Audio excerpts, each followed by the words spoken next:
On the third line, there's a reference to a meeting with Dr. Stone in November 2004. I'm sorry about it, but it's a typographical error. It should be November 2005. Okay, thank you. Now, AWB, just to assist you, I think you're up to paragraph 58 of your statement. All right, thank you. On or about the 8th of May 2009, I had a telephone conversation with Rhonda Ayana of the HCCC out of the blue. I have been shown a file note made by Ms Ayana of the HCCC of our telephone conversation, which I accept is an accurate record of that conversation. On or around the 8th of May 2009, same date, I received an email from Ms Ayana confirming our initial conversation and directing me to make a formal complaint to the HCCC through their website, which I did on or at the same time. The email also confirmed a conference with Barrister Philip Strickland, SC. I do not recall being given details regarding why I needed to attend a meeting with Mr Strickland. I was told to attend Mr Strickland's chambers in the MLC building in Sydney. On the 11th of May 2009, I attended the meeting at Mr Strickland's chambers with Ms Ayana also present. Again, I do not recall being told what role I was playing in their investigation or what stage the HCCC were at in their investigation. Overall, it was not made clear what role the HCCC played, if any, in relation to the police investigation. The meeting with Mr Strickland, my recollection of it was that it was a long list of rather cold questions and then a cross-examination on my answers, as I was told that we just have to test you in a courtroom-like circumstances. I was given no information about the purpose of that meeting, and I left feeling very confused. After this meeting, I do not recall receiving any form of constructive feedback from the HCCC. To this day, I still do not know what the meeting with Mr Strickland was all about. On the 17th of June 2009, I received a telephone call from Ms Sasha Keedy of the HCCC to check my correct address. I have been shown a file note prepared by Ms Keedy of our telephone conversation. I do not have an independent recollection of this conversation, but I accept the file note appears to be a fair record of what might have been said. In the course of the conversation, I confirmed my correct address and was told that HCCC records would be updated. On 21st July 2009, I received a further telephone call from Ms Keedy wanting confirmation as to why I saw Dr Rolleston at Royal North Shore Hospital. I have been shown a file note made by Ms Keedy of our telephone conversation. The file note is an accurate record of the phone call. At the time, I did not and still do not recall the medical reason for which I went to see Dr Rolleston at Royal North Shore Hospital at that time. On the 30th of July 2009, I received a further telephone call from Ms Keedy regarding a family member that was also abused by Dr Rolleston. I have been shown a file note of Ms Keedy of our telephone conversation. The file note is an accurate record of the phone call. At the time, my family member and I had not been in contact about our abuse. I advised I was not concerned that my family member had found out that I have made a complaint to the police or to the HCCC. My only concern was that he didn't speak to my mother about it. I do not recall having any further dealing with the HCCC or being told about the medical tribunal proceedings, including the outcome. I have been shown a series of letters from the HCCC dated 25th of May 2009, 26th of May 2010, 17th of August 2012 and 6th of June 2013 regarding updates in relation to my complaint against Rolleston, I did not receive any of these letters, as the address on all of the letters is incorrect. On or around 16th of October 2009, I received a letter from Mr Kieran Pem of the HCCC that was sent to my correct address. To my mind, both at the time and now, this is one of the least helpful letters imaginable. The letter informs me that following consultation with the New South Wales Medical Board, the Commission has decided to refer the matter to the Director of Proceedings under Section 39(1)A of the Healthcare Complaints Act 1993 for a determination as to whether this complaint should be prosecuted before a disciplinary body. To this day, I have no idea what many of these things mean. I was not provided with an explanation as to the nature or role of the Director of Proceedings, nor any potential disciplinary bodies. At the time, I had no understanding of the ramifications of the developments outlined in the letter and whether they were positive or negative for the outcome of my complaint. The letter indicates that I was entitled to request a review if I was dissatisfied with the outcome. It was hard for me to form a view as to whether I was satisfied or dissatisfied with the contents of the letter, so a review was far from my mind at the time. My recollection is that I was so annoyed by the letter that I threw it out very shortly after receiving it. In or around July 2009, I found out from Detective Ferguson that Dr Rolleston had been arrested. I remember feeling shocked at the time because I didn't realise that my complaint would lead to his arrest, and I thought that I would have some control over the process. Throughout this whole experience of trying to report Dr Rolleston to some authority, in truth I was not feeling vindictive towards him. My purpose was not to have Rolleston prosecuted or sent to jail. I simply wanted his ticket. That is, I wanted Rolleston out of a position of trust and not to be practising medicine anymore. It is difficult to assess the exact impacts that the crimes perpetrated upon me by Dr Rolleston have had on me. It is my view that we as individuals are all akin to a science experiment with many variables but a sample size of one. There is no control to see how I would have turned out had I not been exposed to Dr Rolleston. Notwithstanding this difficulty, it's my firm view that the impacts have been many and varied and the effects profound. My mother and father were and remain very loving, engaged and active parents.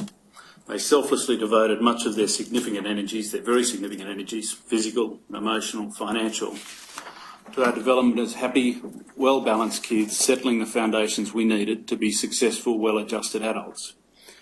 Indeed, their devotion continues to this day. They remain very active in all their children's lives, as well as those of their 17 grandchildren.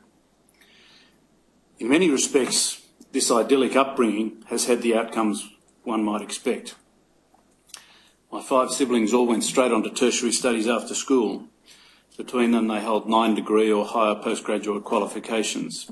They are, in my view, all well-adjusted, successful adults, all of whom have created marriages and homes in which they have nurtured their own children. It is my view that the effect of the abuse was numerous and profound. This is reflected in the fact that my own experience in late childhood, adolescence and early adulthood, in fact, were markedly different to those of my siblings. Notwithstanding the stable home environment and the opportunities afforded to me, my excellent academic performance up until Year 10 at high school, from the time of the abuse, my scholastic performance tailed off rapidly. At the time, I did not connect this phenomenon with Dr Rolleston's crimes, but it seems clear to me now that they were very much connected. The passage of time has done little to dim the memories of what actually happened, and I acknowledge that it is difficult to attribute an effect to the cause. However, there is a link between the incidents and the fact that my school grades began to drop shortly after these incidents. At the end of 4th form and during 5th and 6th form, years 10, 11 and 12 as it's now referred, I went from being a capable student actually to being well below average. I recall in 5th form a teacher saying to me, in an exasperated way. "What happened to you, AWB? Something's amiss. I just can't work it out." He had noted my deteriorating performance. He then proceeded to show me the results of an IQ test that we had all done in Year 10. He said that this suggested that I was in the top 2% of the form and that they'd used this result to project that I should be shooting for about 440 in the HSC. He noted that the way I was heading, I'd be lucky to crack 250 and that it wouldn't get me into any university. He begged me to tell him what was up or what he could do to help. My conversation with my teacher ended in much the same way as similar conversations with my mother and father ended. A shrug of the shoulders and I don't know. There was nothing else in my life that was affecting my grades. My family was loving, stable and supportive, and I continued to have this throughout these years. I struggled with my feelings as to what Dr. Rolliston had done to me. The repercussions of the abusive incidents have continued to affect my life in various ways. Even now, there are times when the memories are brought back to the surface, and it was as though it occurred yesterday. In or around 2008, I saw Dr. Rolliston on Military Road, Mossman, just outside Country Road Store of all places. I had a flood of memories and I found myself walking behind him. I agonised over whether to follow him and confront him. I found myself having what I would call a physiological reaction. My heart was racing and I felt nauseated. In actual fact, I had to sit in the gutter and ring my wife and get her to pick us up because I just couldn't function. My strong recollection is that each sexual assault by Dr. Rolliston ended with him berating me, "You stupid boy, look what you have done." I now appreciate that this ritual humiliation was Dr. Rolliston's insurance. This ensured that I did not say anything to my mother when I left Dr. Rolliston's office to join her in the waiting room. It also ensured that I would not say anything to my siblings, mates or others interested in my welfare, such as a number of my school teachers. As it turned out, my teacher had overestimated my performance. I got 229 in the HSC and I didn't pass one subject. I was encouraged by my family to have another go at the HSC the following year and did so. I managed just 258, passing 2 subjects. Again, this was insufficient for me to gain entry into any university course. I then applied for a number of retail cadetships, finally starting full-time work with Waltons at their DY store. The failure at the HSC level, and I'm spending a bit of time on that, but in some respects those early experiences do mould early adulthood and have impacts all the way through. The failure at the HSC level and the limiting of my post-school options was, in my firm view, directly attributable to Dr. Rolliston's criminal behaviour. As noted above, though I did not connect the two at the time, there is no question in my mind that the two were profoundly connected. The last year of school and the period immediately thereafter heralded the commencement of a dependence on alcohol that persisted for 30 years. Initially, this manifested itself as very heavy binge drinking 2 to 3 nights a week. Over time, sustained levels of drinking 7 days a week became the norm. The drinking during the week was at a level where I was aware that my performance at work was compromised, but it was rarely sufficient to render me unable to attend work. The drinking during the weekends was at significantly higher levels. I had been able to tamper around the edges of my alcohol dependence, sometimes managing an alcohol-free day or 2 per week, sometimes giving it away for good, or as long as my resolve lasted, up to 3 months. I have over the years attended Alcoholics Anonymous meetings and have had extensive counselling with both psychologists and psychiatrists whilst the problem persisted. The good news, I have now been sober for almost 4 years.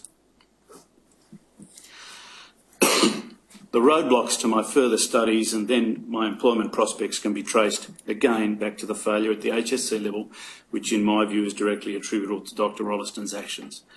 They have impacted every step of my career progression, such that I have always felt that I was playing catch-up footy, always having to chase, always having to accept compromise. In contrast, many of my peers from school have progressed at speed and now find themselves having achieved significant financial success and independence. Another area in which Dr. Rolliston's actions had a profound effect was on my personal development and my ability to participate in meaningful functional relationships. I was a desperately underconfident adolescent and young adult. In many regards, I think that my drinking during that phase of my life was an attempt to mask my inhibitions and lack of confidence. In any event, during my 20s, I had 2 relationships of any substance, and they did not last beyond 3 months. Much of my 30s was the same, no more than 2 relatively short relationships. It was only following a year off work, a self-funded sabbatical, when I navigated my way around Europe, Canada and the States, that I had the courage and confidence and plenty of good fortune to meet and marry my wife. Excuse me. It is worth observing that most of my peers took this type of sort of transitional trip, if you like, either immediately after school or at the conclusion of their degrees some 15 years before I did.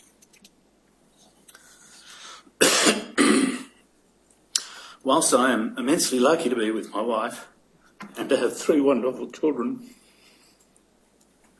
I knew this would come.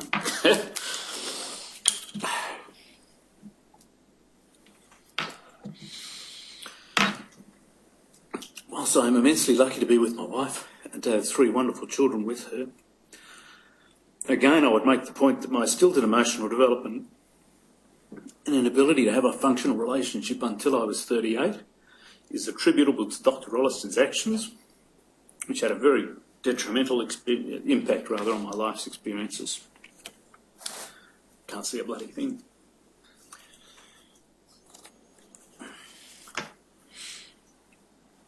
Having my wife beside me has helped me to overcome some of the damage done by Rolliston. It has also forced me to face up to some realities that I had not dealt with before, including my drinking and dealing with my depression. During my late adolescence and early adulthood, I dismissed his actions as some weird aberration. I did not consider myself a sexual being when it happened. I was a young, innocent, uncomplicated boy who didn't really understand what was going on, but who had absolute faith and trust in Dr. Rolliston, largely because my mother had taken me there and she would never do anything to harm me. While I was a single bloke, I was able to conceal much of the drinking and depression from my family, my mates and my work colleagues. However, early on in my relationship with my wife, it became clear to me that a whole different perspective on honesty was required.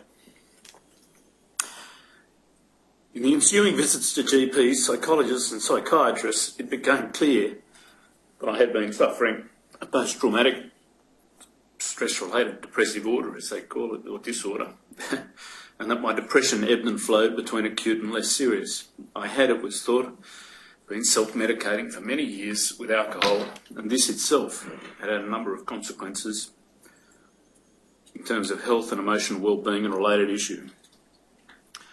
I am now taking medication for my depression.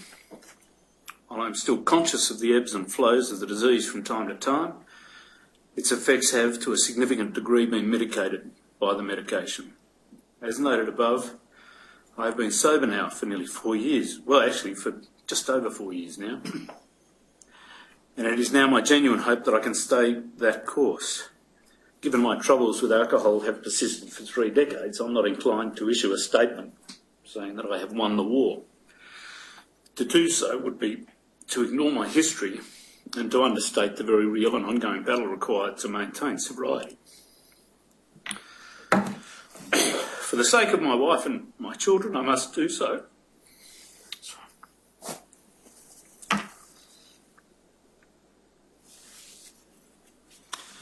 In many respects, I will always be playing catch-up in regards to my career.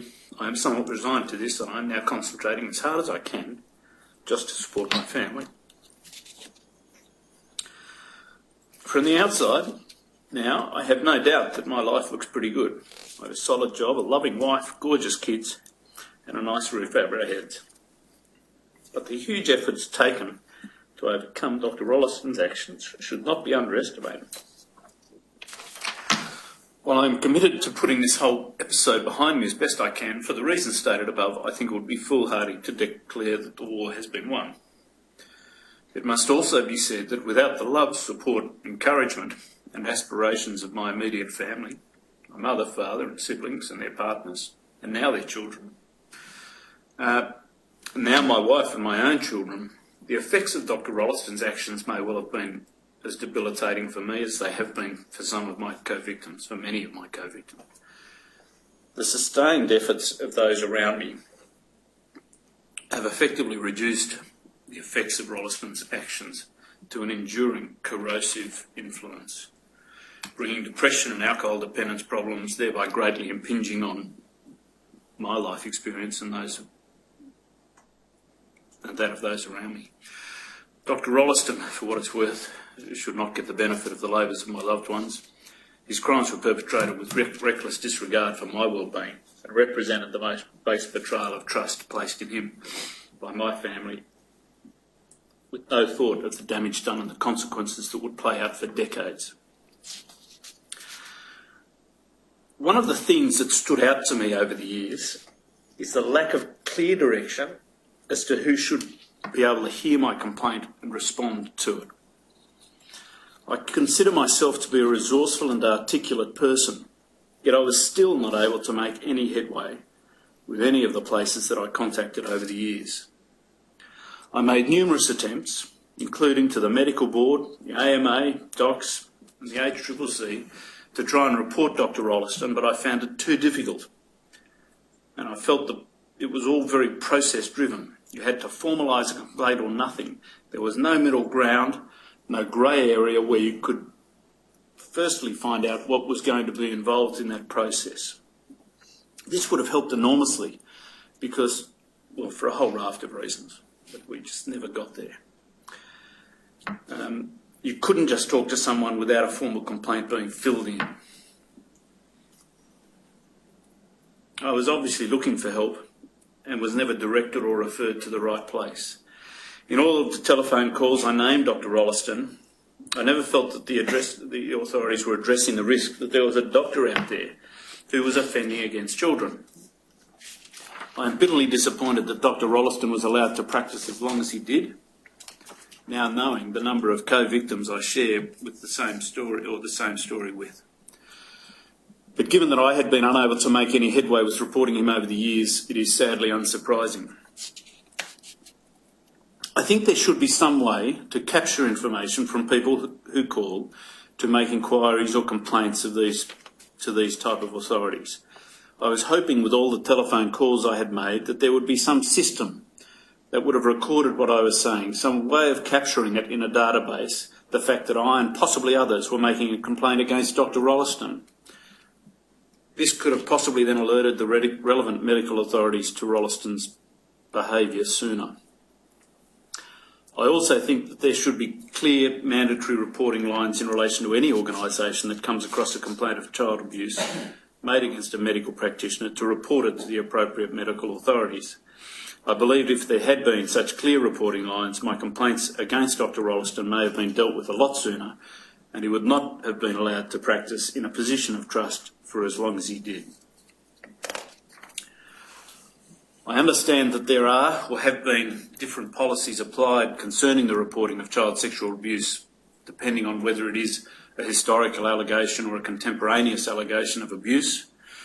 My strong belief is that there should be mandatory requirements for all health professionals to report to relevant authorities any allegation of child abuse, regardless of the time taken by victims in coming forward with the allegation.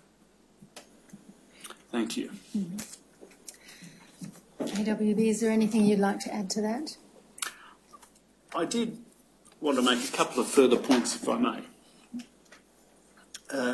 I just want to make it clear that I regard Doctors Thackway and Proctor as thoroughly good men and excellent medical practitioners.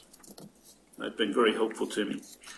I also would like to make the point that Dr. Stone has been a great help to me and to many, many of my family members and the community over a great many years.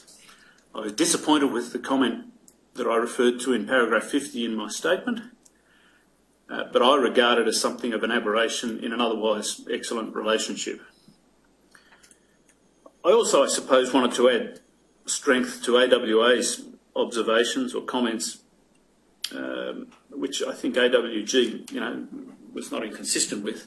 I'm also dumbfounded that the relevant authorities only saw fit to ban Dr. Rolleston for 4 years after the criminal conviction had taken place. And I suppose I'd pose the question, what would it take to get a life ban from those bodies? That's all. Thank you. Does anyone else have any questions? No, thank you, Your Honour. Yes, thank you, Mr. AWB. Thank you for coming and telling us your story. Thank you. You're now formally excused. Your Honour, the next witness will be AWH, but before that there is an application for leave to appear in relation to... Well, just before that, I should have mentioned this earlier, but everyone should understand that Commissioner Milroy was a resident medical officer, which she describes as being a junior doctor, at North Shore Hospital from 1984 to 1985, where she was engaged in general duties on a rotational basis, but everyone should understand nothing that she did there had anything to do with any of the matters that we're looking at here, and neither she nor I believe there's any reason for her to stand aside from this hearing. Right. Yes. Your Honour, my name's Gallagher. I'm here on behalf of AWH and I seek the Commission's leave to appear on his behalf. No problem with that, is there, Doctor? No problem, Your Honour. Yes, you have that leave. Yes.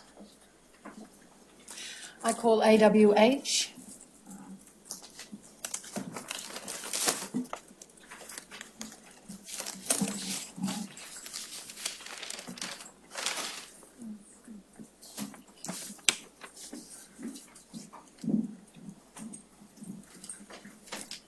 Will you take an oath on the Bible or an affirmation? An oath. Sorry? An oath. Yeah. You take the Bible and hold it in your hand, please. And repeat after me. I swear by Almighty God I swear by Almighty God that the evidence I shall give in this Royal Commission that the evidence I shall give in this Royal Commission shall be the truth, shall be the truth, the whole truth, the whole truth, and nothing but the truth. and nothing but the truth. Yes, thank you. Take a seat. Yes, Dr. Bennett. For the record, you've chosen to be known by the pseudonym AWH. I have. And you've prepared a statement to assist the Royal Commission, and that's dated the 16th of April 2015. That is correct. And you've got a copy of that statement with Yes. you, and you've read it recently. Yes, I have. And the statement is true and correct to the best of your knowledge. It is. Right. It will become Exhibit 27-5. I now ask you to read your statement onto the record. Okay. My full name is AWH and I am 53 years old. I am the eldest in my family and have a younger sister and brother. My brother, AWO, is the second youngest in the family. My father was a boilermaker and we moved around a lot as young children for his work. My parents divorced when I was 8 years old. Following my parents' divorce, I lived with my grandparents in Pymble, New South Wales, as my grandparents gained custody of my sister, AWO, and I. I did not always live with my grandparents, and there were intermittent periods when I went and stayed with my father, without my younger siblings. In 1975, when I was 14 years and 9 months of age, I left school. I had attended 13 different schools. At the time of the abuse by Dr. Rolleston, I was studying at Ku-ring-gai High School. Following my abuse, I attempted to commit suicide and was placed in Hornsby Hospital. Shortly after I left Hornsby Hospital, I left school and Sydney and moved to Darwin to be as far away from my past as possible. In or around 1979, when I was 18 years old, I started working in various retail stores like Woolworths and Tandy Electronics. From 1983, I worked in Darwin Hospital in the mortuary department. Between 1985 and 1991, I again worked in computer retail stores. From 1991, I worked with various disability services in central and north coast of New South Wales. From 1996, when I was 35 years old, I owned and operated 2 computer retail franchise stores and continued to do so until I retired on a disability pension. In or around 1979, when I was 18 years old, I met my wife, and 3 years later we got married.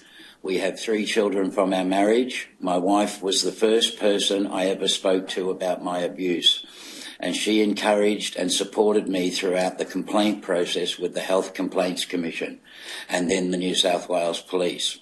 Likewise, my children know of my abuse and are supportive of me.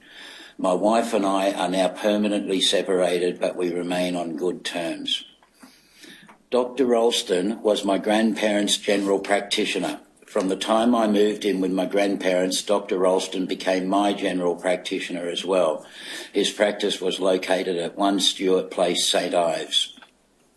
In or around 1973, when I was about 12 years old, I saw Dr. Ralston for the first time. I was in first form in Ku-ring-gai High School. I went to see Dr. Ralston because I had the flu. I remember that it was a school day and the appointment was in the afternoon after school. My grandmother took me to Dr. Ralston's St Ives practice. My grandmother did not come with me into the consultation room with Dr. Ralston, but stayed in the waiting room. In the consultation room, Dr. Ralston sat across the desk from me and talked about the flu. He then got up and walked across to me, took my temperature and checked me over. He asked me to undo my fly. I cannot recall whether he pulled down my zip or whether it was me. He took my penis and started to masturbate me. This was my first sexual experience. I cannot recall any conversation during the time Dr. Ralston was doing this, but I remember that it went on for about 5 minutes. At the time, I did not understand why Dr. Ralston was doing what he was doing and was unsure whether it was part of the medical examination. It was only when I was a teenager that I came to realise that this was not a proper medical test. The second time that I was abused was in my grandparents' house. It was close in time to the first occasion of abuse. Dr. Ralston came to my grandparents' house to visit my grandfather. I remember being sick at this time with the flu. I was in my pyjamas and in bed when Dr. Ralston came into my bedroom.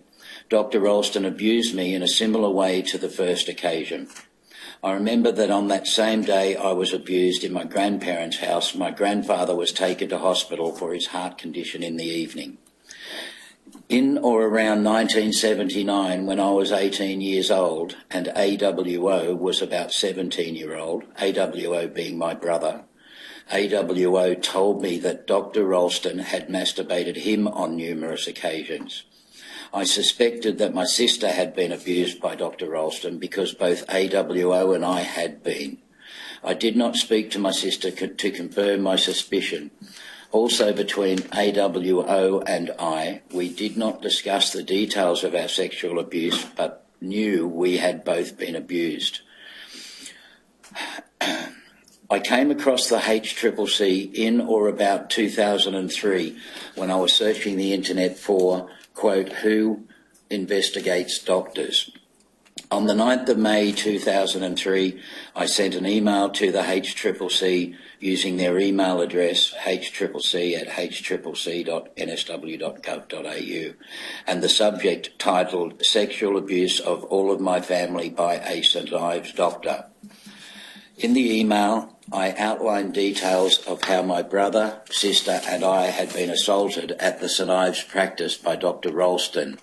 My email said my brother, sister and I had been assaulted in the St Ives practice because, as previously stated, I knew AWO and I had been abused, and I suspected the same had occurred to my sister. With the benefit of hindsight, I note that the suspicion about my sister being abused by Dr. Ralston was incorrect. My complaint to the HCCC was driven by my concern that Dr. Ralston was still practising and maybe continuing to abuse other children. This was my principal concern throughout the whole complaint process with the HCCC. On the 20th of May 2003, I received an email from Ms. Samantha Jones, Case Officer HCCC. Ms. Jones acknowledging my complaint and asking for Dr. Ralston's Christian name. I remember feeling very happy on receiving Miss Jones' email.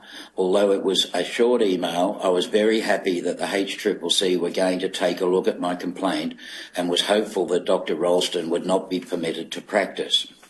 I thought the HCCC would be able to identify him from past medical registers, as there could not have been many doctors with the name Ralston who practiced in St Ives. I responded to Miss Jones and provided the answers to Miss Jones' questions to the best of my ability. On the 23rd of May 2003, I received a further email from Miss Jones. Miss Jones advised that she had been able to identify Dr. Ralston and that my complaint was being assessed next week. Ms Jones did not explain to me who within the HCCC or the Medical Board of New South Wales was making an assessment, but I remained happy that the HCCC was looking into my complaint and expressed this in my response of the same date. I had an idea of what the HCCC did and what the Medical Board did from researching on the internet. Making a complaint to the HCCC in relation to my abuse was a very difficult task for me emotionally. At that time, I was embarrassed, ashamed and angry about having been abused by Dr. Ralston. I had strong emotions about child abuse and pedophiles and wanted to stop Dr. Ralston was abusing children, but at the same time found it difficult to talk about it. I did not hear back from Ms Jones in relation to the assessment of my complaint, nor was I told of any correspondence about my complaint to Dr. Ralston. On or around the 25th of June 2003, I received a telephone call from Mr Chris Waters, HCCC. Mr Waters advising that he was looking after the complaint. Mr Waters said that the HCCC would need to speak with AWO, my brother, and I further about the abuse. I said that I would be happy to discuss and arrange for AWO to come to my place. I also told Mr Waters that I had never reported this matter to the police. In my conversation with Mr Waters on the 25th of June 2003, I did not understand Mr Waters to be advising me to go to the police, but rather that he was merely inquiring whether I had. I have been shown a file note prepared by the HCCC concerning my telephone conversation with Mr Waters, and this appears to be an accurate record of our conversation. Following my conversation with Mr Waters, I spoke to AWO. I said to AWO words to the effect, quote, "You tell them, the HCCC, your story, and I'll tell them mine. If we both tell the HCCC our stories, then it won't just be my word against Dr. Ralston, but there'll be two against one." I never discussed with AWO details of his abuse or mine, because it was always at the back of my mind that if we spoke to the HCCC independently, then we would not be accused of coming up with a story together. To this day, I have not discussed with AWO details of our abuse. On the 15th of September 2003, I received a telephone call from Miss Angela Gorman from the HCCC. Miss O'Gorman, I have been shown Miss O'Gorman's file note of our conversation, and it appears to be an accurate record of our conversation. I do recall Miss O'Gorman asking whether I was considering going to the police, and if I was, that I should go as soon as possible, as the police would not appreciate HCCC going first. I had not previously gone to the police for a number of reasons. One of the reasons was that I believe there was a limitation period for reporting sexual crimes to the police, and I thought it was too late for the police to investigate Dr. Ralston. Second reason was that I was not seeking revenge against Dr. Ralston by placing him in police custody. I wanted to make sure he was no longer practicing as a doctor and doing the same thing to other children as what he had done to AWO and me. The third reason is that I had had a few experiences with police officers in my past that were not pleasant. In any event, I understood the HCCC to be the right body to investigate doctors and medical people, and I was feeling confused by my discussion with Ms O'Gorman. On or around the 31st of October 2003, I missed a meeting with the HCCC that was to happen at my home in Murwillumbah. I have been shown a note left by Mr Waters at my home. I do not recall receiving this note around the 31st of October 2003. The address that Mr Waters attended is the address of my father, who was at that time severely disabled. If they had left a note with my father, there is a fair chance that it would never have been passed on to me. I recall having discussions with Mr Waters about the meeting with AWO and me. However, it was not my understanding that the date or time had been decided. I had expected Mr Waters to confirm the meeting prior to coming. On or around the 1st of November 2003, I called Mr Waters on his mobile phone number. Mr Waters said that he had come to Murwillumbah the previous day to interview me, but I had not been home. Mr Waters advised that it was unlikely he would be able to return and see me again, and that going forward I should contact Ms O'Gorman, who was handling my case. I have been shown a file note of my telephone conversation prepared by Mr Waters, and this appears to be an accurate record of that conversation. I felt very bad at having missed the meeting with the HCCC. I was not sure if by missing the meeting I had upset the HCCC handling my complaint and they would stop investigating my complaint. I understood the HCCC required, quote, further and better particulars of my complaint, but I had honestly felt that I had not held back on any details and had told them on each and every occasion everything I could recall of the abuse. I felt my complaint with the HCCC was not getting anywhere. On or around the 11th of November 2003, I received a letter from Ms O'Gorman concerning the meeting I had missed with Mr Waters. The letter asked for all the specific details about all of the incidents of child abuse, child sexual assault that I had recalled. It requested I provide all the dates, locations and details of what actually occurred during the relevant consultations with Dr Ralston, that I sent to the HCCC the complaint form and have the statutory declaration witnessed by a Justice of the Peace or solicitor, and that I complete the complaint form and return it to the HCCC within 14 days of the date that of that letter being written. I recall feeling very annoyed by the letter. I had been speaking to the HCCC for 6 months and had given them all the information that I had. I may not have known Dr Ralston's Christian name as they had asked, but I was a young teenager at the time of the abuse. I could not understand what level of detail they were expecting from me, and I had the impression the HCCC wanted to terminate the investigation.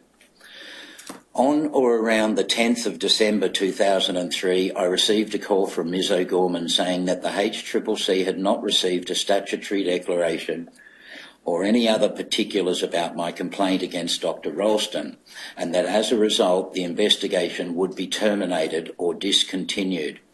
I said that my brother and I wished to make statements, but I was told that the investigation will be discontinued until they received any such statements. I may have said to her that I was surprised that they had not got further information from me in an attempt to keep my complaint from being terminated or discontinued. I have been shown a file note of my telephone conversation prepared by Ms O'Gorman. This was a very frustrating experience for me. The HCCC correspondence was happening at a time in my life when I was mentally very upset. I had around this time attempted to commit suicide and was experiencing suicidal thoughts all the time. The level of technicality, procedures and processes the HCCC was asking from me was overwhelming to me. I had naively assumed at the start of my complaint that if I complained to the HCCC that they take care of Dr Ralston. but the HCCC was insistent on receiving statutory declarations, and at that time in my life I was not able to provide one. Due to my mental health issues, I was committed to a mental health service in Tweed Heads, New South Wales for a period of 2 weeks to ensure that I did not commit suicide. I received ongoing support from psychologists and doctors following that period. I started on a medication plan to help with my mental health, and it has worked well. I have maintained that plan ever since and have improved considerably since that time. By 2006, I felt I was ready to engage again with the HCCC and do something about Dr. Ralston to have him struck off the medical register. On 10th of July 2006, I sent an email to the HCCC again repeating my previous complaint against Dr. Ralston. The email explained my nervous breakdown that I had experienced in 2003 and 2004, but that I was prepared to pursue my original complaint now. I wrote an email to Ms. Jones. I wrote to Ms. Jones because her email was still in my inbox and it was easy to write to. I was taking on my complaint for the second time because I felt mentally stronger and able to provide the HCCC with the written statutory declaration and other forms they required. I did not at this point in time want to go to the New South Wales Police. In the past, my relationship with the police had not been great, and this was principally because of a number of incidents with the police during my young adult life riding a motorcycle. Based on my internet research, I understood the HCCC to be the right authority to handle my complaint against Dr. Ralston. On or around the 12th of July 2006, I spoke to Ms. Ruth Robinson from the HCCC and said that I was very keen to pursue my complaint further. When I spoke to Ms. Robinson, I do not recall receiving any acknowledgement about my nervous breakdown. On the 24th of July 2006, I received a letter from Ian Thurgood, Director of Assessments and Resolution.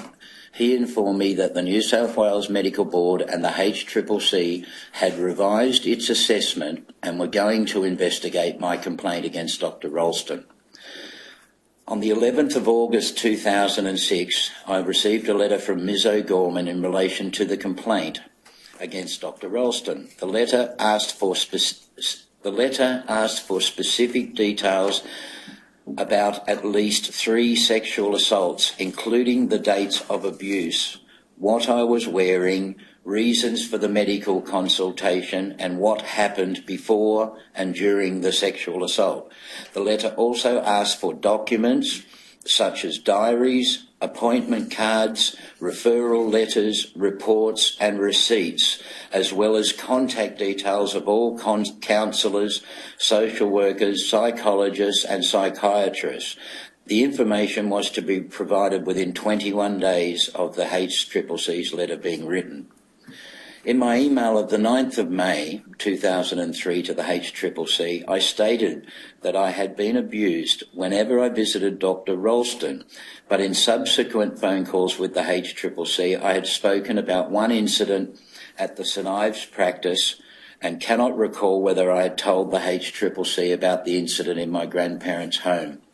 I found the letter asking for at least 3 sexual assaults to be confusing and difficult. I have never been good at recalling dates, and I did not have any of the documentation that they were seeking. I felt frustrated on reading this letter and deeply distressed by the details required. It felt like a very legal and technical process rather than looking at me and seeing the raw truth of what I was saying. I felt the HCCC was making it a very difficult process for me, and pulling together all the material was a matter I had to do alone. I did not feel the HCCC acknowledged my mental health issues. In fact, my perception was that the HCCC saw my complaint as raising a matter that had occurred 30 years ago and made more difficult because they had to deal with someone with mental health issues. It was and still is my strong opinion that the HCCC did not want to help me and wanted to discourage me from pursuing my complaint. I had 21 days to respond to the HCCC, and it seemed like there was little or no chance of anything being done about Dr. Ralston. On the 30th of August 2006, I responded to Ms O'Gorman via email and said that I was very distressed by the questions asking me about times, dates and what I wore when abused. I found it a very hard process, but I replied by email to the best of my ability within the 21 days. I said in my email to the HCCC, quote, "If you people cannot act on him, others will," unquote. It was a silly thing to say, but I wanted to push the HCCC to act. I had Googled Dr. Ralston on the internet and I knew that he was in Broken Hill Hospital working as a doctor. I was worried that he may be hurting other children and I wanted the HCCC to stop him. On the 18th of September 2006, Ms O'Gorman acknowledged my email. Her email said that there is unlikely to be any clinical records available in relation to Dr. Ralston seeing me, and it again felt like the weight of proving Dr. Ralston was a molester was on me. Even though I had said to Ms O'Gorman that I found the letter distressing, there was no acknowledgement of this in her reply. On or around the 24th of October 2006, I received a call from Ms Anne Harvey, Medical Board. Ms Harvey, about my discussion with the HCCC. I told her about what Ms O'Gorman had said in relation to obtaining corroborating evidence. It was difficult to obtain medical records of when Dr. Ralston saw me. I also spoke about my abuse and time at Hornsby Hospital. I have been shown a file note prepared by Ms Harvey of our conversation, and it appears to be an accurate record to the best of my memory. On around the 23rd of January 2007, I saw Dr. Peter Wynne at Glendon Street Family Practice, Kingaroy in Queensland. I consulted Dr. Wynne in relation to a tennis elbow and to review my antipsychotic medications. I discussed my abuse by Dr. Ralston with him, as well as my reports of the abuse to the HCCC. I also told Dr. Wynne that Dr. Ralston was still in the medical profession and working in Broken Hill, New South Wales. I trust Dr. Wynne, and I discussed in detail what I knew of Dr. Ralston and the HCCC's processes of the investigation. I can no longer recall what Dr. Wynne said to me in response to my disclosure of child sexual abuse, but I do recall that Dr. Wynne prescribed me with a medication plan that has worked well for me, that I continue to be on. On the 12th of January 2007, I received a call from Ms O'Gorman to arrange an interview in Sydney. We spoke about available dates to fly down to Sydney. By this time, I knew that Dr. Ralston had been in trouble in the past for medical fraud, and I have heard that there were other complaints similar to mine against Dr. Ralston. I believe that some of this information had come to me from Ms Harvey and some from searching on the internet. I did not receive information like this from the HCCC.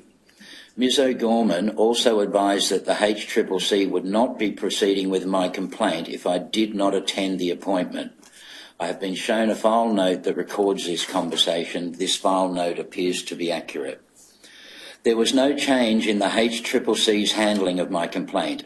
It was still the case that even if I provided a statement, they would have to get legal opinion, and the outcome may still be to terminate my complaint because of insufficient evidence against Dr. Ralston. During the course of this telephone call, I said, quote, "If you can't do anything about Dr. Ralston, then we might just take a trip out to Broken Hill and sort him out ourselves," unquote.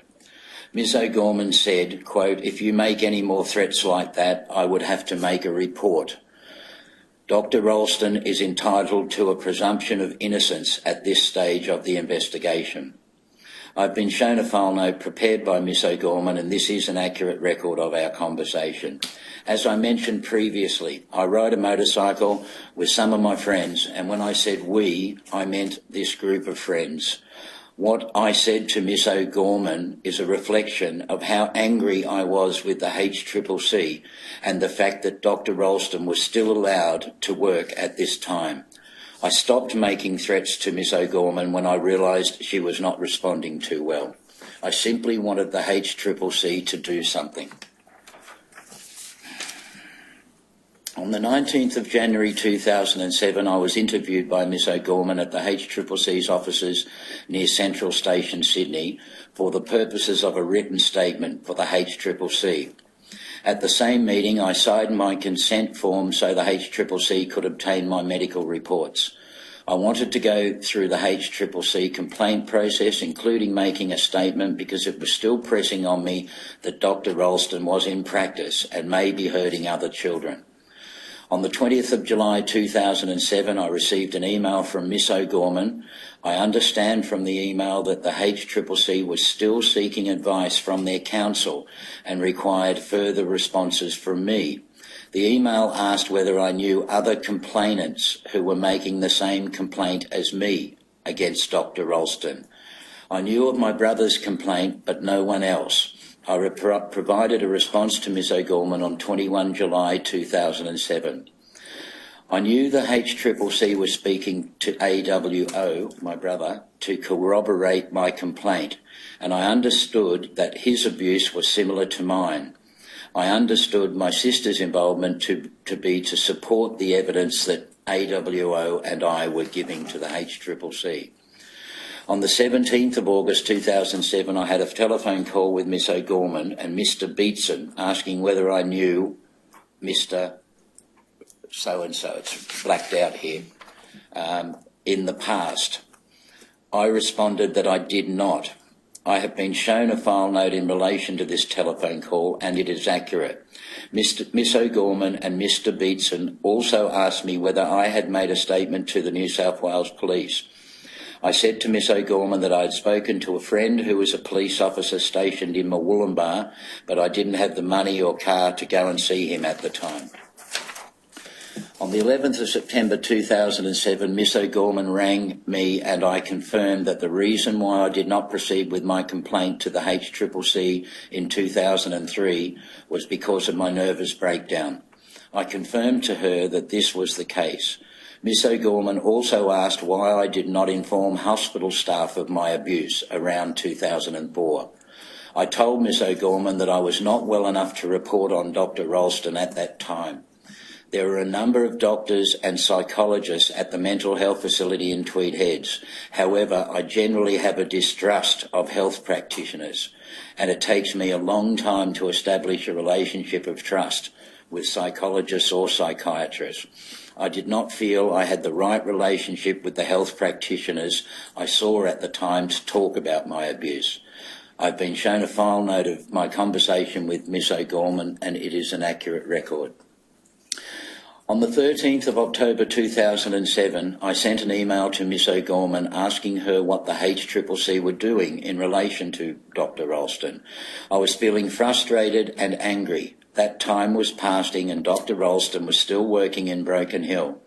In my email, I said, quote, "Please give me some information or hope as to the progress or lack thereof of any intent to charge this man with his sex crimes.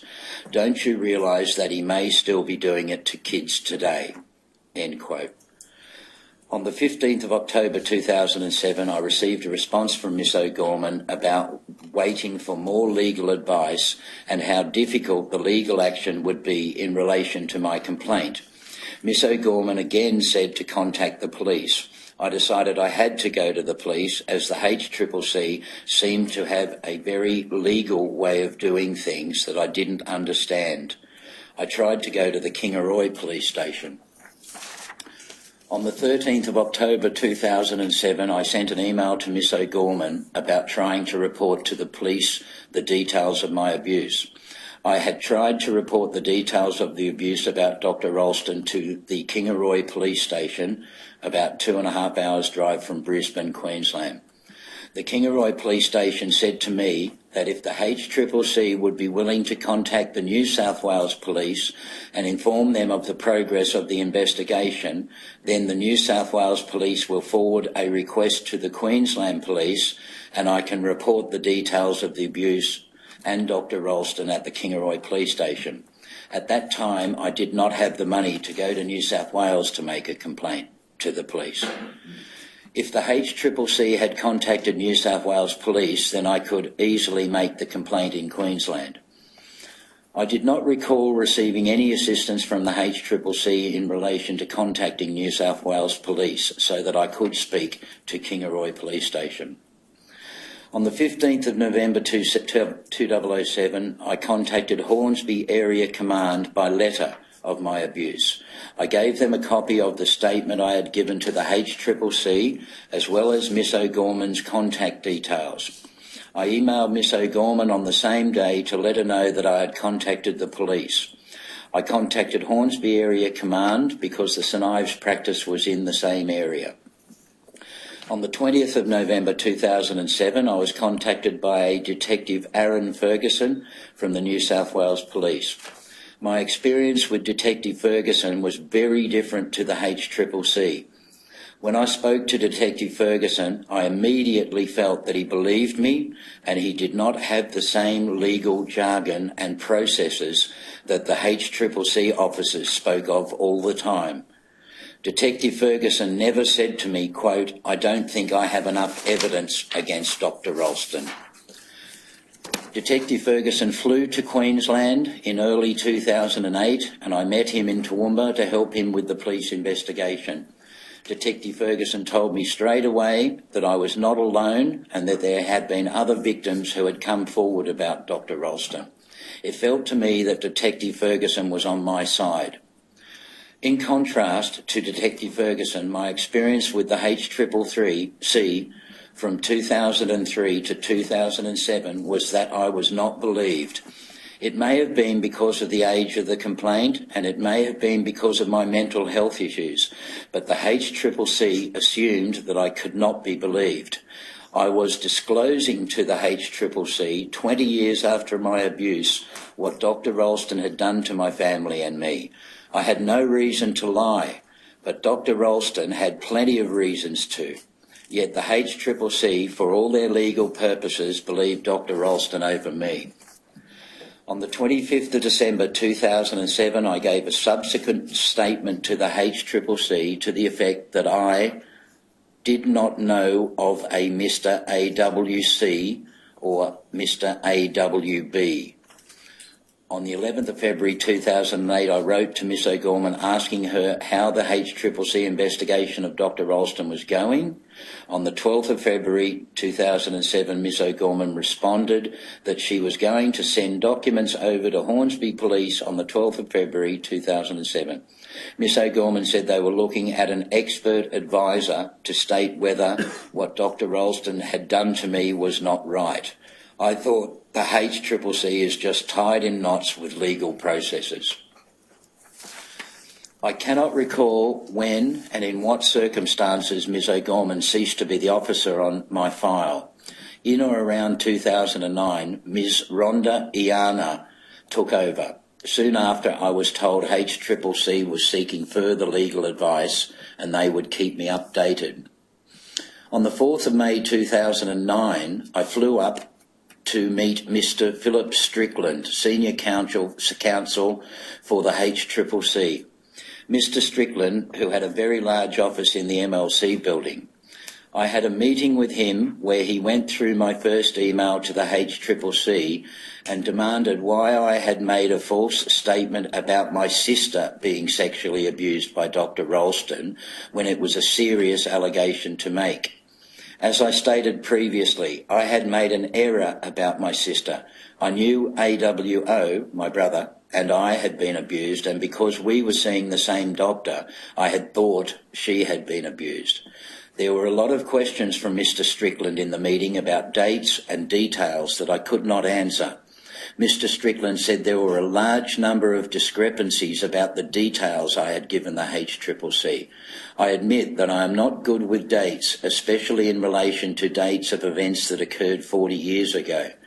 I had hoped the HCCC and Mr. Strickland would believe me because I am honest and not because I am good with my dates.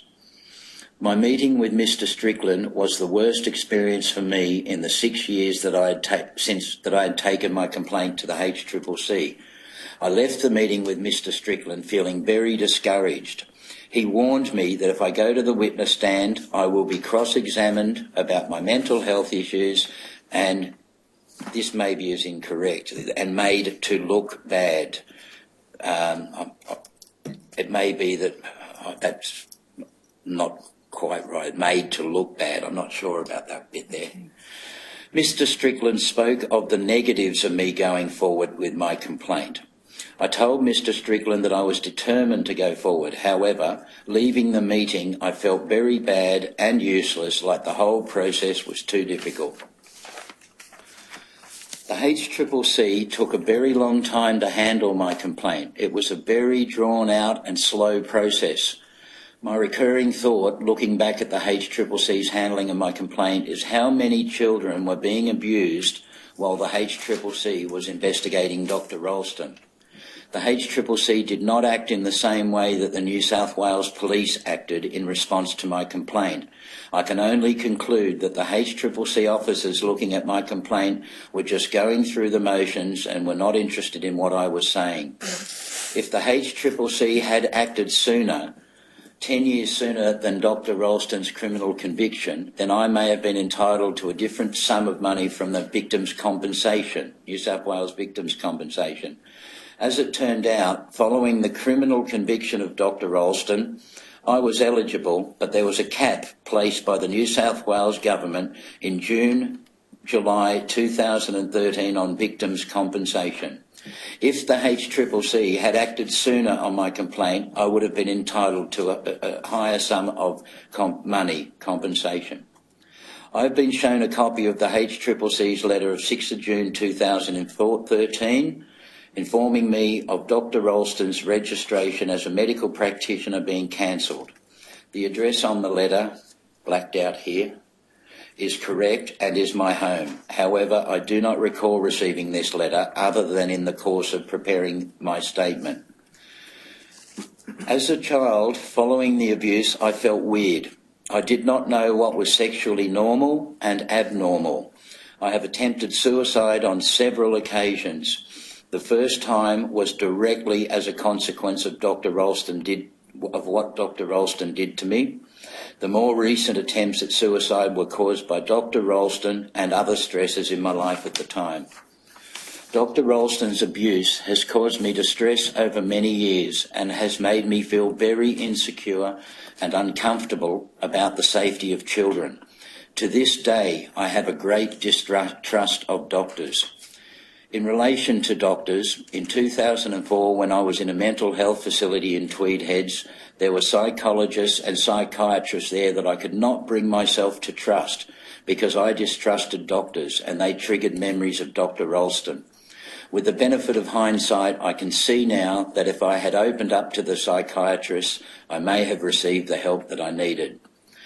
Dr. Ralston's abuse of me also causes very strong emotions about paedophilia, and I become very angry when I hear about adults abusing children. Thank you, AWH. Just before you leave the statement, you were just concerned about some of your evidence. I think it was in paragraph 74 of your statement. Yep. It was at the end of the second line to the right-hand side, and it was "and made to look bad." Feeling very bad and useless, yes. Oh no, it was a bit further up, wasn't it? Yes, it's if you go to paragraph and 74. made to look bad. Would you like to modify that or delete that change it? I'd like to modify that. Mm-hmm. I will be cross-examined about it. And could be made look bad instead of made look bad. It was insinuated that I might be made look bad under cross-examination, not that I would be made look bad. That's right. Thank you. Thank you. Yes, does anyone else have any questions? No, Your Honour. Very well, thank you, Mr. AWH. Thank you you. for coming and telling your story. You're formally excused. Thank you. Yes. I call AWD.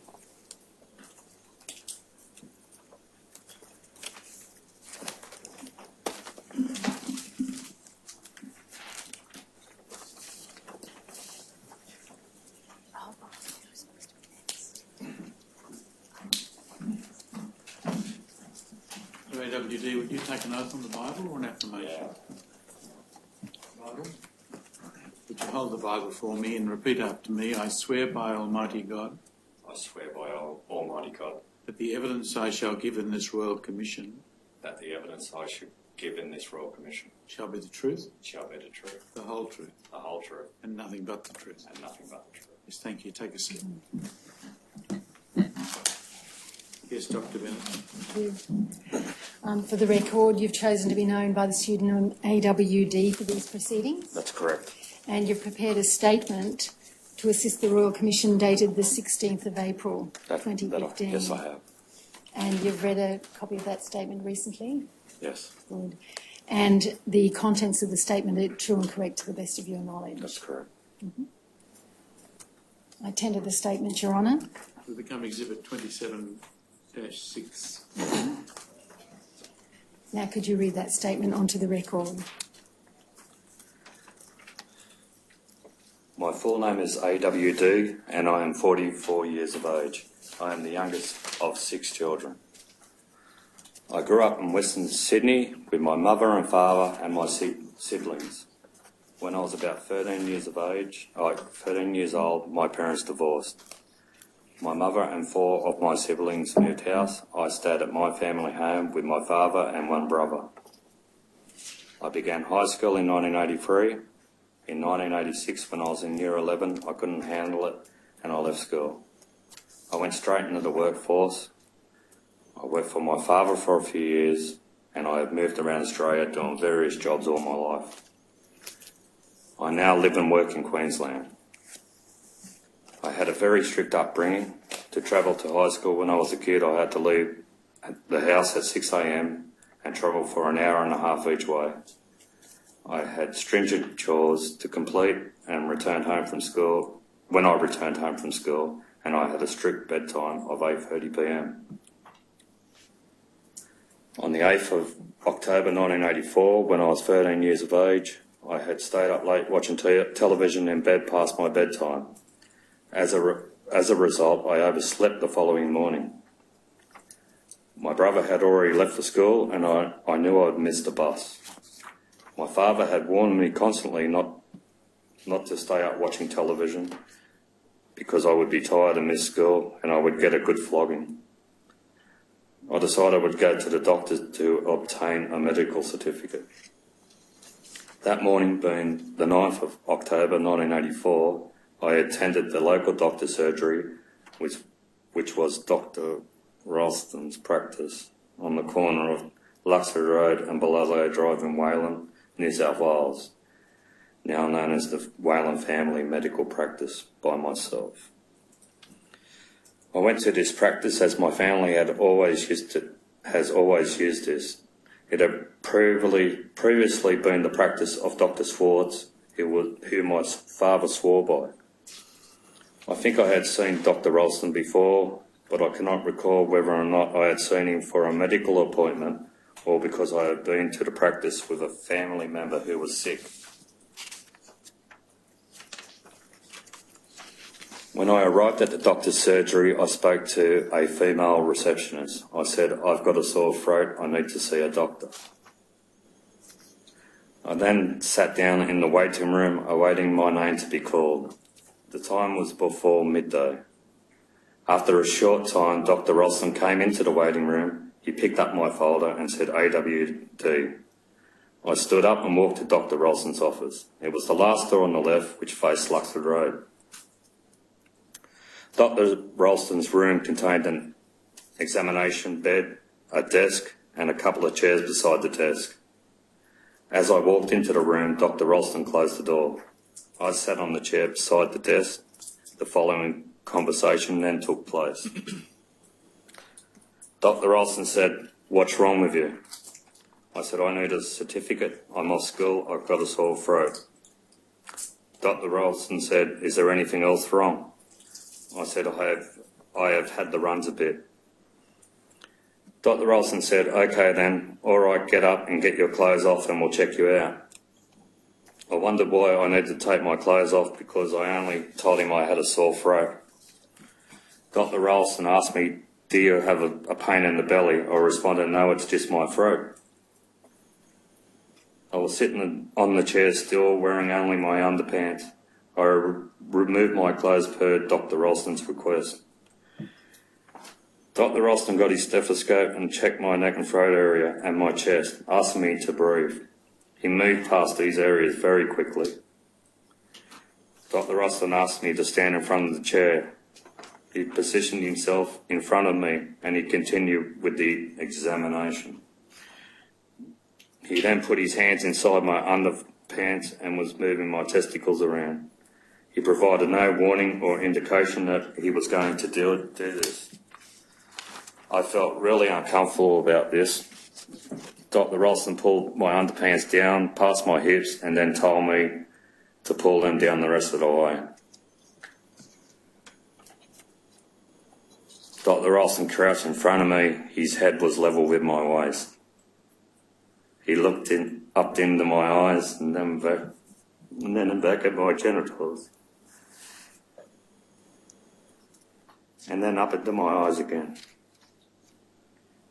He grabbed hold of my penis with his hand.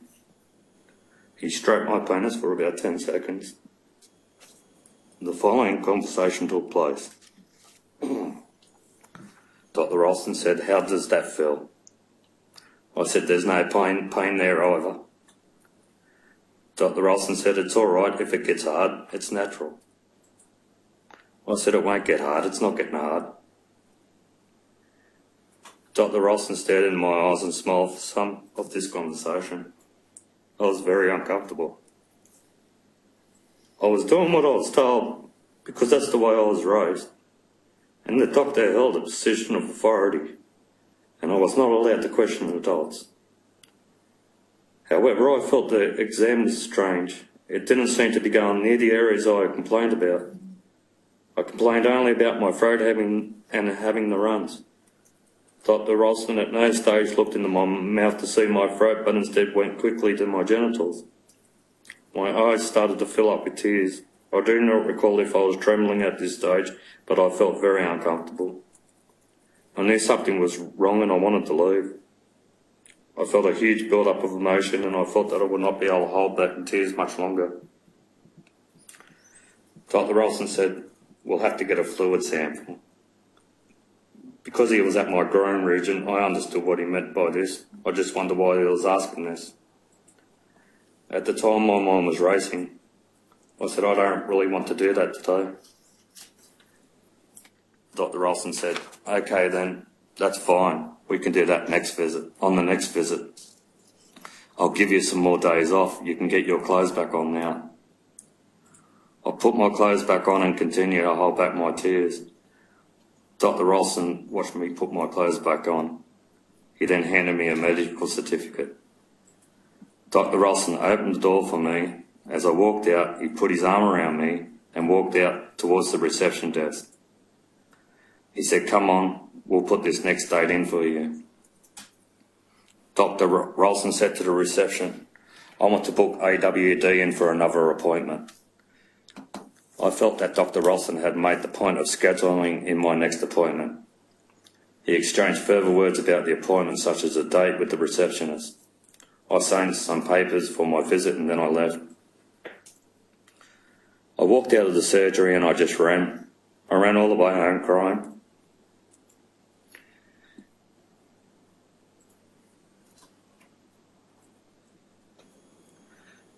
I stayed at home that day but went back to school the next day. I said to my father I was sick, but I'm all right now. I'll go back to school. The certificate Dr. Olsen gave to me had said that I could have the whole week off. I thought that was an excessive amount of time for just a sore throat. I did not attend the follow-up visit Dr. Ralston had made for me, and I did not see Dr. Ralston since that appointment in which I was abused by him. I was never able to talk to anyone about it. My mother and siblings had left home. My father was of East European descent, hard-working, with a tough mentality and strict. He would go to work at 4:30 a.m. and come home at 5 p.m. every day. He was loving but very strict. I could never approach him about my abuse. My brother, which is my older brother, is much like my father in that way. I could not go to him either.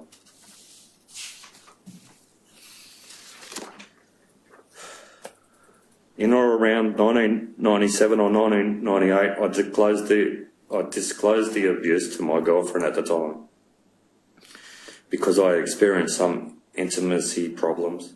I had to explain to her why that was. She had observed that I pulled away unintentionally when touched in certain areas.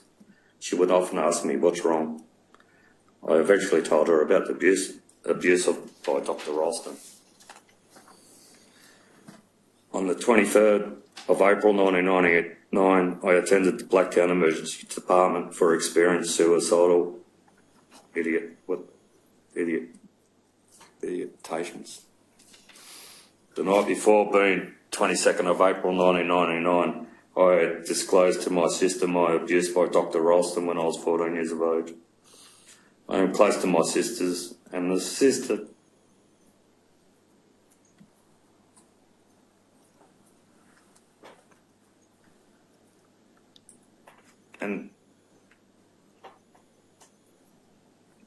and the sister to whom I'm the closest is very compassionate.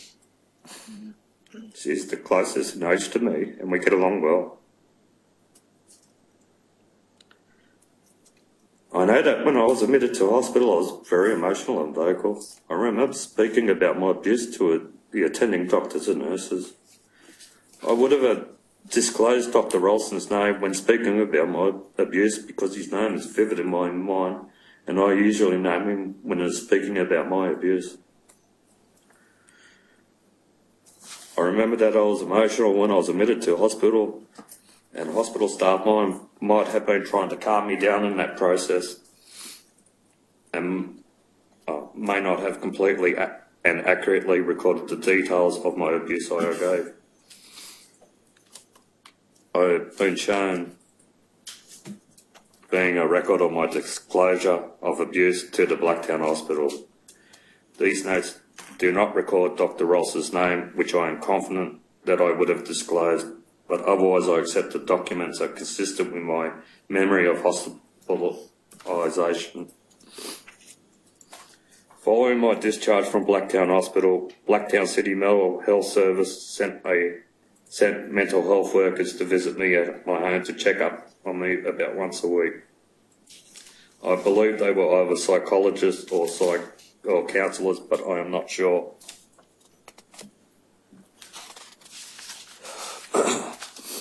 The workers seemed very young. The health workers would come over, but I did not want to open up to them. I do not recall all the matters I discussed with the health workers in my home or over the telephone, but I do recall that I mentioned abuse by Dr. Ralston. However, at this point, I was not engaging extensively with them. Eventually, I was barely saying anything at all other than what I thought they wanted to hear, so they would not have to keep speaking to me. After some time, the health workers ceased to come over or call. I've been shown a series of file notes prepared by BCMHS in relation to my telephone discussions and home visits. I accept that the file notes are a fair account of my conversations with the health workers at the time. In or around September 2012, I watched a program on television about Australian criminal families. I went online to do further research on one of the criminals who was investigated by the program. In looking at the website, I noticed a section on doctors. I clicked on that link and I found Dr. Ralston on there as a criminal. I opened the page on him and there was a photo of him there. In the photo, he was smiling the way I remember from when he abused me. I began to tremble and cry.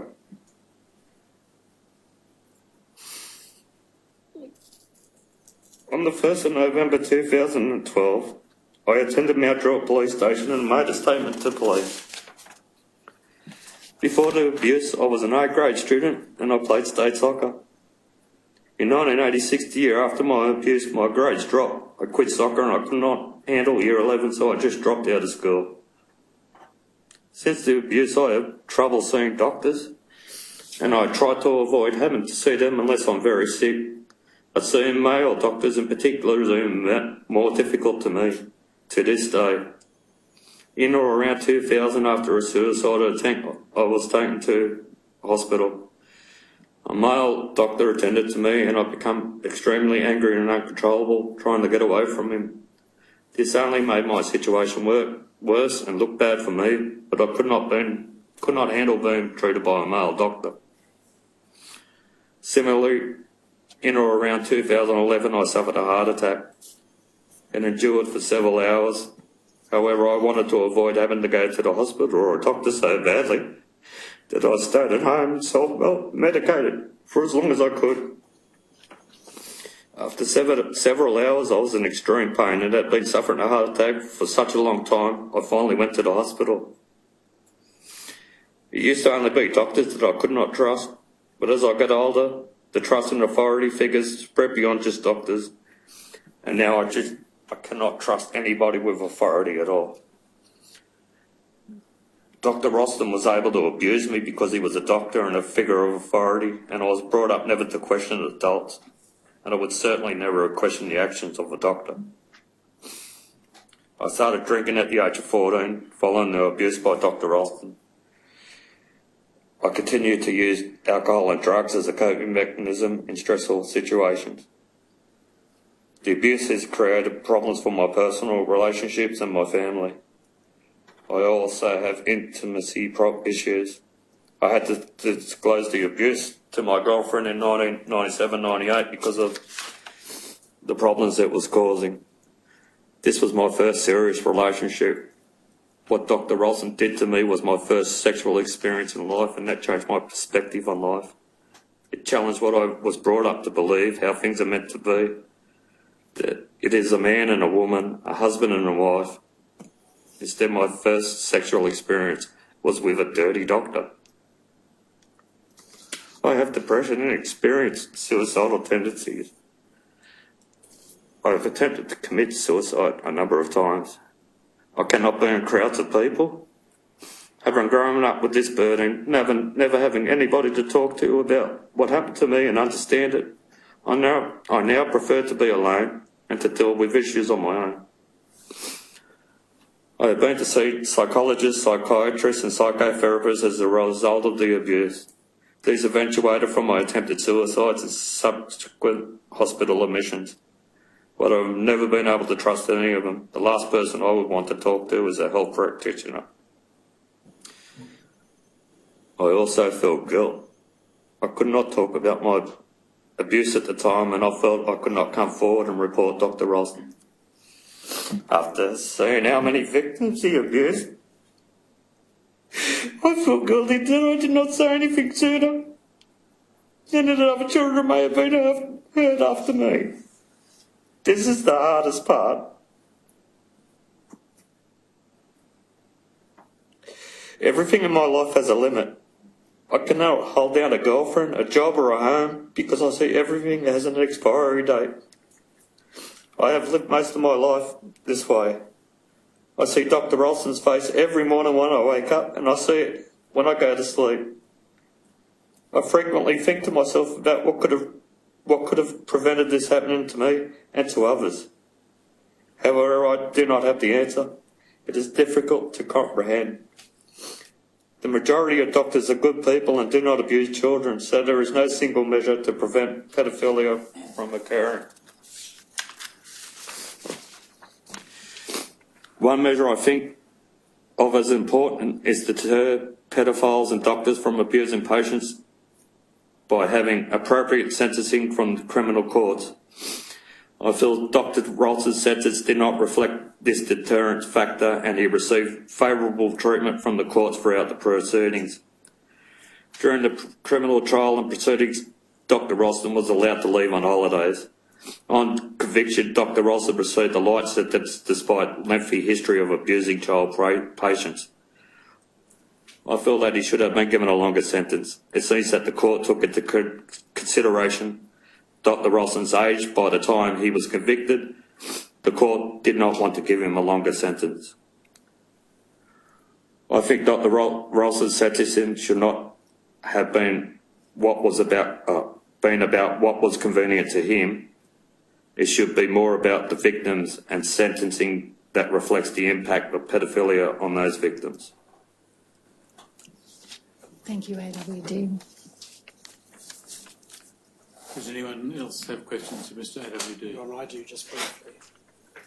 Mr AWD, my name's Aaron Kernigan and I'm your lawyer. I'm just going to ask you some very brief questions about the things that you asked me yesterday to ask questions about for the Commission. Mr Kernigan, you might just try and make sure you capture. Yes, Your Honour. Yesterday you indicated you wanted to tell the Commission about your experience in receiving $5,000 compensation from the Victims' Compensation Tribunal. Can you tell the Commission how you found that process? When I first got Dr. Ralston charged, it was more about me. It was all about me. It was having that recognition that on piece of paper, it was the hell I've put my family through for the last 30 years. I wanted some justification for that.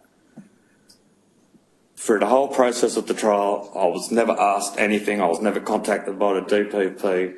And then the end result, he's sentencing, he got no extra time, no nothing. It became about the money then. $5,000 to open up my whole life, to have to relive all this again. And then they tell me $5,000, that's it, you got no form of any more compensation. And that's all I was let. I think it's quite disgusting. Was it the case that you had some difficulties providing material to the Victims' Compensation Tribunal? I was never... After the trial, it was only insistence of the detective that was handling my case that I actually went for victims' compensation. I've had no contact whatsoever. He was the one, he ran me and he told me that he would physically come to Queensland and drag me down to New South Wales to get it. It was the case that you had to ask for your papers from the DPP, is that right? Yes, no one ever told me about any compensation other than the detective involved. And each time you spoke to the Victims' Compensation Tribunal, you had to talk to a different person. Oh, is that right? Definitely. And ultimately, after receiving your $5,000 compensation from them, you saw a private solicitor, is that right? Yes, I contacted Morris Blackburn's. I saw her advert in the paper and I talked to the solicitor at Parramatta, Mr. Izza. And that solicitor was going to look into your case? Yeah, well, I called him and we had a brief discussion. For the first 5 minutes of that discussion, he hounded me and just kept repeating, and he was upset as why I waited until I was an adult before I did this. Why would you wait? Why? Then when we finally got over that, the whole conversation was pushed by me. He didn't ask anything. I had to put up ideas of what compensation we could go for on Dr. Ralston. He had nothing. He just disengaged. He didn't want to be there. At the end of the conversation, he told me he would get back to me. And I had to tell him, I had to physically push him to write Dr. Ralston's name down. I said, would you like to investigate it and maybe get back to me? Has he got back to you? No. After 2 months, he never gave me no contact number or any contact email. I had to get physically back onto the company website and on their inquiry form, and I wrote to that company, Morris Blackburn again, stating that I had previously talked to Mr. Izza. He promised that he would get back to me, and it's now 2 months later, and he hasn't. Could you get him to return a call to me? That was somewhat maybe 10, 12 months ago, maybe even longer. I still never heard of him. You wanted to indicate your position or your opinion to the Commission about the recent response from the federal government to this Commission's paper on redress. Yeah, well, I've been quite involved in, like keeping up to date on everything that's going on, not just in my case, in the whole Royal Commission and in the site itself. I've been quite active in research, doing my own research. I was quite interested when I read on all the submissions for redress of everyone. Quite a few of them were quite touching, and they were heartfelt, and you could see they were written in the right vein. I mean, every state government had at least 30 pages. When I got to the federal government, it's 2 pages long. It was like someone had said, oh, God, that's got to come tomorrow. Who's going to write it? Hurry up, get something down on paper.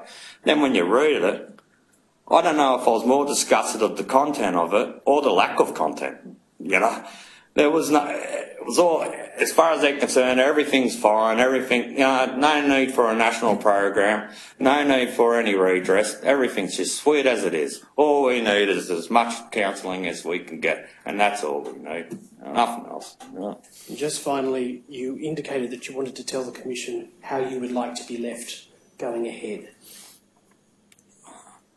As you can see from my statement, I like to be by myself. My goals, I would love just to go into the bush, put a big fence up around, buy some land and just be left alone. Have a life with my son. I got 2 sons. I found out when I was having my heart operation that I had a 14-year-old son. I think they thought I was going to die. And I got a 7-year-old, which I'm still fighting for. He's almost 8 and I still haven't had contact with him, and I'm still fighting that. My future, I'd like to get a big block of land that I can leave him one day, and I just want to go and be a farmer, be left alone and have a relationship with my son. I'll have bike tracks and everything. He'll never want to go anywhere else. Thank you. Thank you. Mr. AWD, when you spoke with the solicitor from Morris Blackburn, did he talk to you at all about the likelihood of success in a claim? He talked nothing about. I was the one suggesting what we could claim for. Yeah. He was, like I said, he was more intent on demanding to know why have you waited for until you're an adult? It was getting to the level of abusing me. Yeah. Did you? I infer that you were talking about the statute of limitations. No, I rang him and just asked, is there anything we can do? In the conversation with him, did he talk about the statute? That's what I say. He never engaged at all. I had to suggest everything. I even had to suggest the doctor's name. He wasn't even interested in that. Yes, thank you. Anyone else have any questions? No, thank you, Your Honour. Yes. Thank you, Mr. Hayden. Thank you for your time. Thank you for coming and telling us your story. You are now formally excused. Thank you. Yes. Your Honour and Commissioner, AWD was in fact the last witness I have for the day. We have 2 more witnesses who were former patients of Dr. Rolliston. So you're suggesting 10 o'clock in the morning, aren't you? Indeed, yes, Your Honour and Commissioner. Very well. We'll adjourn until 10 in the morning.